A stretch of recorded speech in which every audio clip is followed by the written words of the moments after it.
Senator Steele-John. Thanks very much, Chair.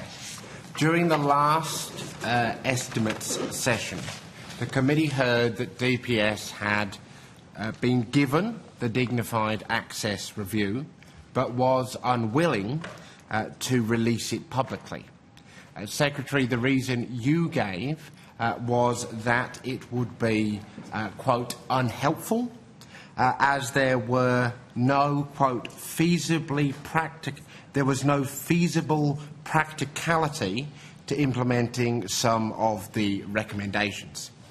The report was released shortly afterwards and found that accessibility barriers within Parliament House pose significant health safety risks, including risks of trips, falls, strains, aggravation of health conditions, reduction in psychological safety and trauma.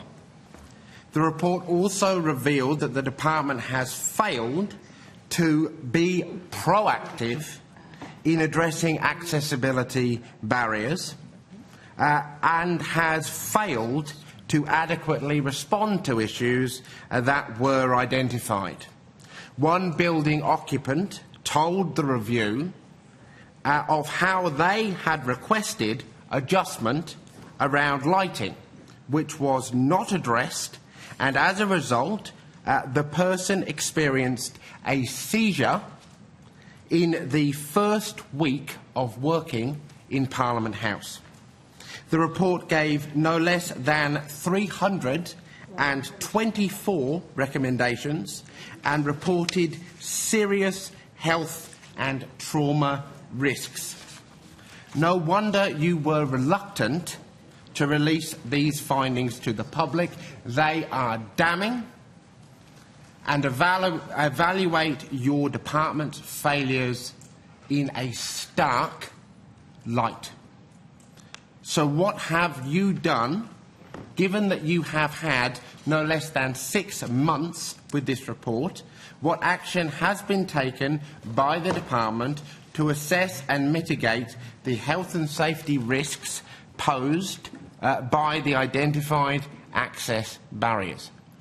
Senator, I'll take that question, and thank you for raising it. I think that we would all acknowledge that the AND report is a really important report, and it's a moment for us not to miss, to hear the various recommendations and also to take action. And I note in that regard the comments by AND themselves about the number of recommendations which they make at page 55 of their report, that the number of recommendations shared may incur significant costs. It's essential that we highlight that progress towards accessibility and inclusion occurs over time, and all recommendations would not need to be immediately implemented. There's an opportunity for DPS to strategically prioritise recommendations, give precedence to identified health and safety risks. DPS may also identify quick wins which require reduced resources, including time and costs, which can demonstrate immediate positive outcomes as a result of this project. I'm particularly keen not to let this moment pass, for this not to be a missed opportunity in terms of continuing the work of accessibility in this building. The report has been released. It has gone to the Access and Inclusion Champions Group with a draft consultation plan.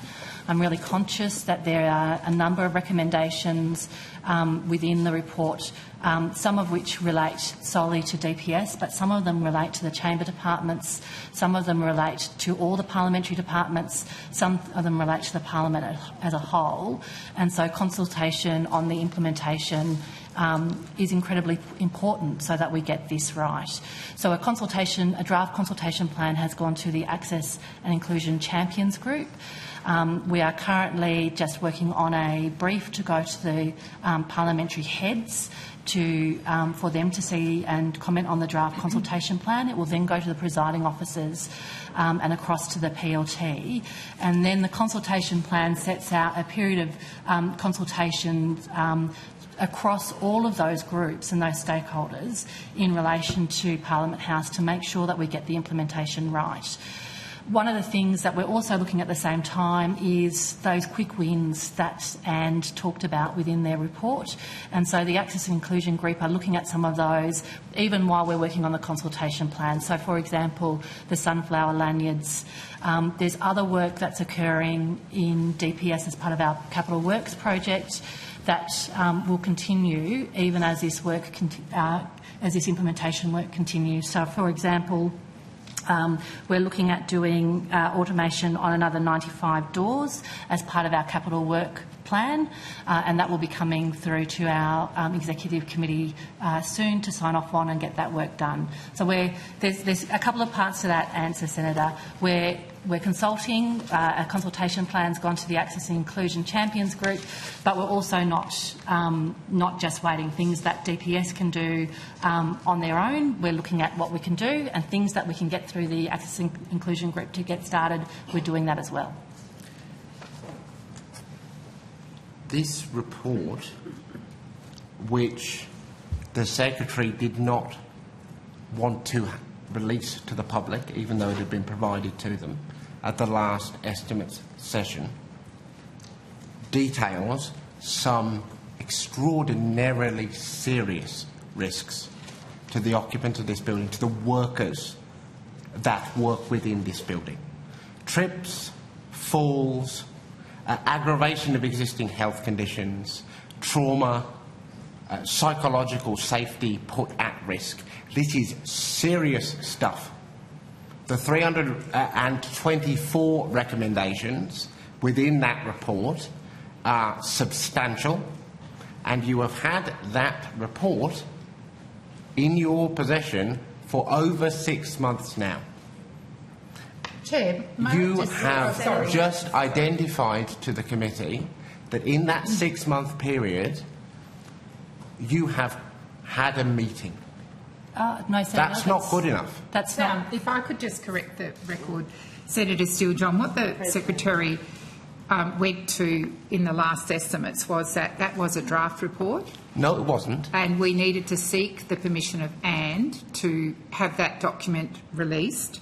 And the Secretary also was very keen to involve the Champions Group in the consultation. So to say that the Secretary refused point blank to receive a report, at one level you could say that's correct, but there were a range of circumstances as to why that report wasn't released, and I think the facts need to be put on the record. President, with the greatest respect, that is incorrect. The report within the Secretary's possession at that time was not described as a draft to this committee. The Secretary identified that he had received a report and had formed the view that certain recommendations were lacking in feasible practicality, and that it would therefore be unhelpful for the report to be released.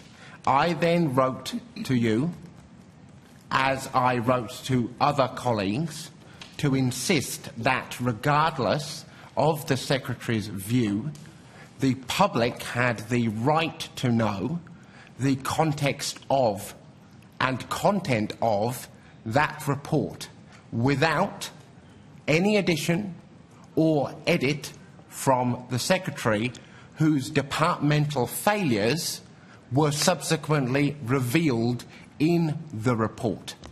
That is what occurred. I am happy to table the Secretary's response. He referred to it as a working draft. That is what is in the Hansard. As a working draft, we needed to consult with Anne about the release of that report, which we did, and we had to chase them up, I think, at least once to get their permission. So once their permission was granted, we then released the report. But Mr Stefanik clearly says it's a working draft, and went on to say we wanted to consult with the champions. Now, it's absolutely your prerogative to criticise the department for what you indicate is slowness, but let's get the facts on the table. It was a working draft. We sought the permission of Anne to release that document, and that's what in fact happened. But it was not a working draft, was it? That is how the Secretary described it. Well, Senator but that is Steele-John, not the same as it being a working draft. That is not the same thing.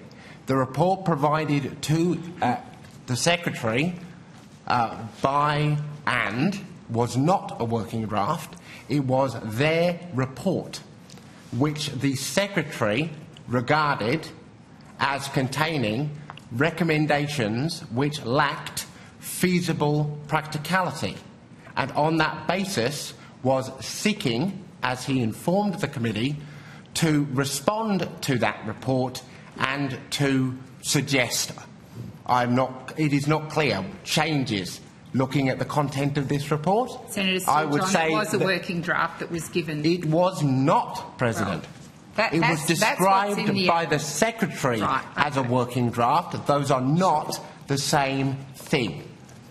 And you know that, and he knows that. Well, no, don't put words into my mouth, Senator Steele-John. I'm simply quoting to you what was in the Hansard, and it was a working draft. That was my understanding of that document. It was a working draft, hence why we contacted Anne and sought their permission to release the document. This Secretary, who presides over a department fundamentally broken and unable to respond to the needs, Chair, to the needs of disabled people within this workplace, who has presided over a department that, as detailed in this report, fails to respond to the access requests of disabled employees, with the result that one employee identified in the report suffered seizures in their first week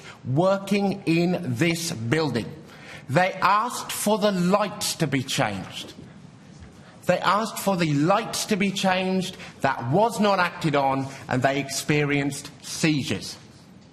The dangers identified in this report are of the most basic nature in terms of occupational health and safety.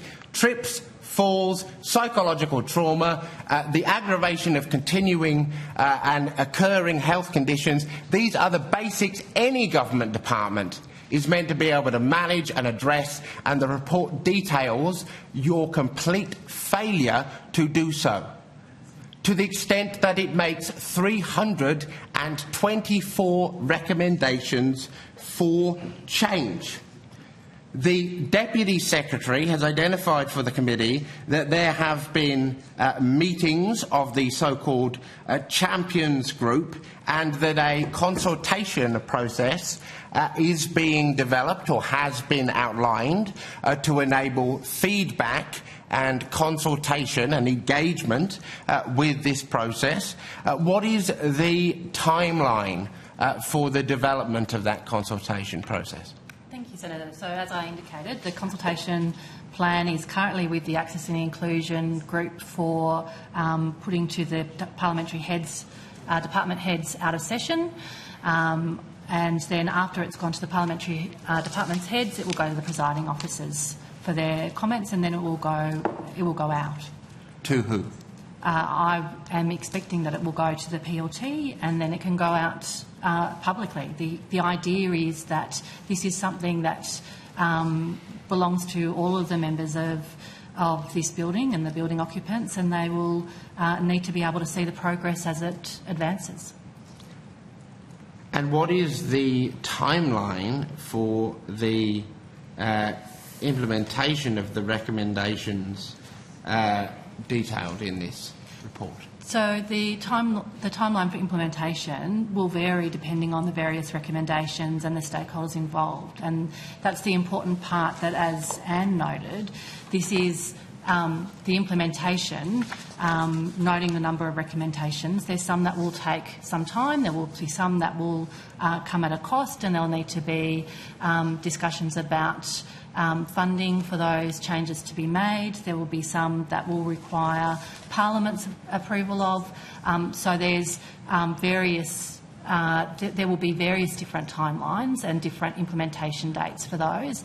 And as part of the consultation process, we'll also be able to work through what is a reasonable timeline for those recommendations. There's some that we are looking at immediately. As I said, for example, the Sanyard lanyards, which we can get on and get done. Some will require much more to them and will require more time.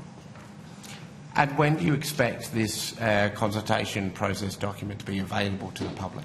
I am hopeful that it will be available in the next month or so. As I said, it needs to go to the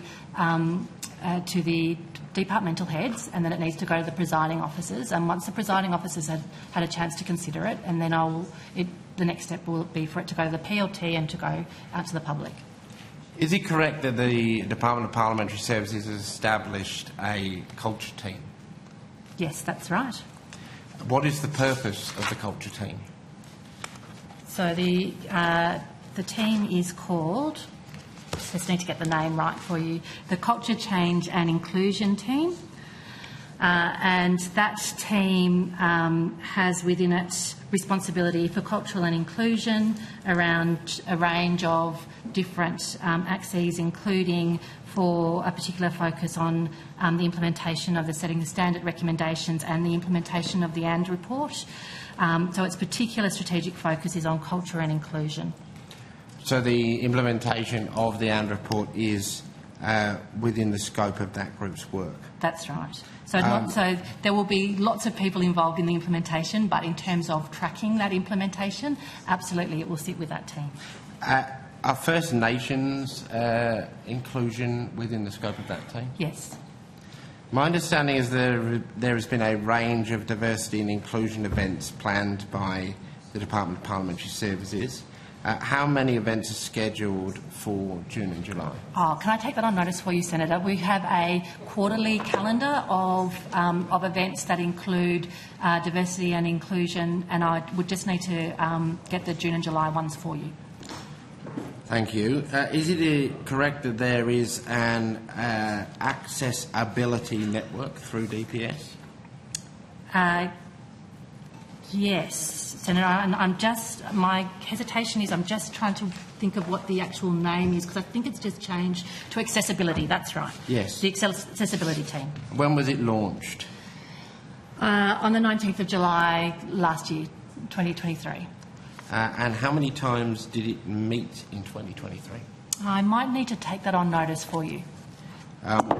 Or if you can somebody provide that to you? I will. I'm sure they are listening, Senator, yep. and I'll get a little buzz on my phone and I'll update you. But if not, I will take it on notice. How many times it also has it met in 2024? Yep. We will look at both. What position is responsible for within the department is responsible for supporting this group? The accessibility group. Yeah. So we have a PER1 who's responsible for the cultural and inclusion team, but if that's not the right position, I will let you know. If there's another position that's providing secretarial support, I'll let you know. How many individuals are currently members of the accessibility group? And I will also let you know that. Sorry, Senator. Okay. And what is this is my final question, what is the percentage of DPS's workforce that identify as a disabled person? From the 31st of March, in our HR system, it's 3.2% of people. 3.2%? Yes. How many is that in numbers terms out of the 1,200 people you employ? I have percentages. I don't have numbers, but I can get that for you. Thank you. All right, that'll do me, Chair. Thank you. Senator Hume.